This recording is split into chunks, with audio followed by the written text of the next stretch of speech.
Alors, bonjour à tous et à toutes et bienvenue dans cette présentation très très courte sur le plan de la séquence de la séance numéro 4, donc de notre tutorat en petit collectif. Alors au début je voulais faire encore de l'apport de connaissances, etc. Mais en fait, donc j'ai fait des visites sur le terrain, j'ai fait plein de trucs récemment, et je me dis que peut-être il faut sortir le nez du guidon et de la motivation, des choses comme ça, pour un petit peu prendre du recul et que je vais aller vous présenter ce que vous devez faire, donc les différentes échéances, mais un peu plus concrètement. Donc comment ça va se dérouler? Donc en fait on va remonter le temps.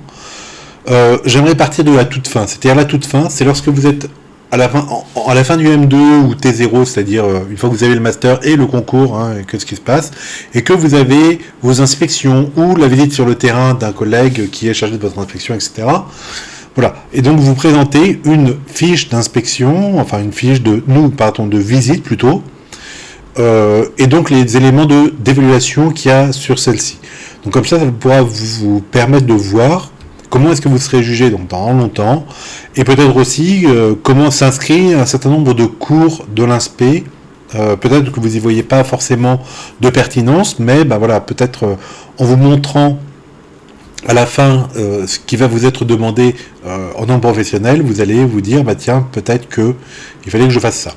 Puis, la même chose sur le mémoire de master. Donc, on s'en rapproche. Vous voyez que là, on était parti de T0. Maintenant, on est en M2. À un moment donné, on va donc vous demander de soutenir votre mémoire de master. Et j'aimerais vous présenter des mémoires de master terminés et que vous voyez la structure de ceux-ci. Là où on va accorder de l'importance, les références bibliographiques, la définition des concepts, la précision de votre argumentation, très important, les transitions, etc. Donc voilà, donc étudier 1, 2, 3 mémoires de master, donc pour que vous ayez un petit peu une référence dessus et que vous voyez quel est le document fini que vous devez produire, que vous devrez produire dans longtemps, hein, mais voilà, donc ça c'est déjà fait. Alors là c'est la seule vidéo qui sera un peu longue, je crois que c'est 47 minutes.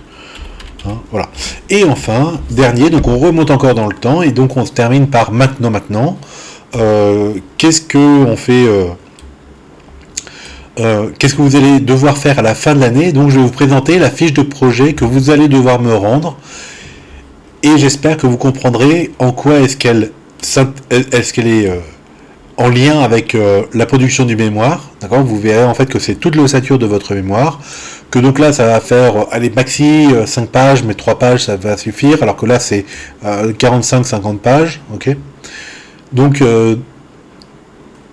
là c'est l'échéance le plus court terme, mais il faut la voir que comme la fiche projet, hein, de votre mémoire de master, et donc son ossature. Voilà, je voulais vraiment vous présenter globalement ces choses-là.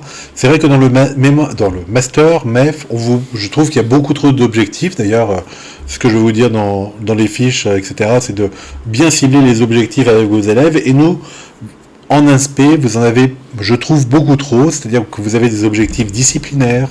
Voilà, donc avec vos matières d'enseignement, donc peut-être 1, peut-être 2, peut-être 8, 9 pour ceux qui sont dans le primaire, des objectifs de méthodologie avec le fameux mémoire, avec comment réaliser des enquêtes, la recherche en centre de l'éducation, en didactique, enfin en lien avec la didactique, etc. Et puis les objectifs professionnels des cours, comment faire classe, ok?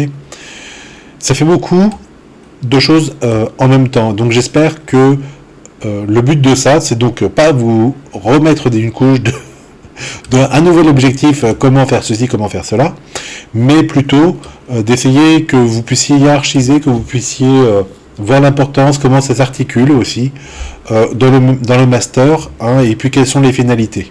Sachant que les finalités, elles ne sont pas forcément immédiates. Vous avez un module et puis vous avez l'évaluation du module à la fin de celui-ci, mais peut-être que l'intérêt, c'est surtout dans tel contexte, hein, d'accord? Peut-être que c'est pour préparer l'oral 2 du CAPES, ou un écrit de CAPES, ou pour préparer votre inspection, ou pour préparer tout le reste de votre carrière, etc.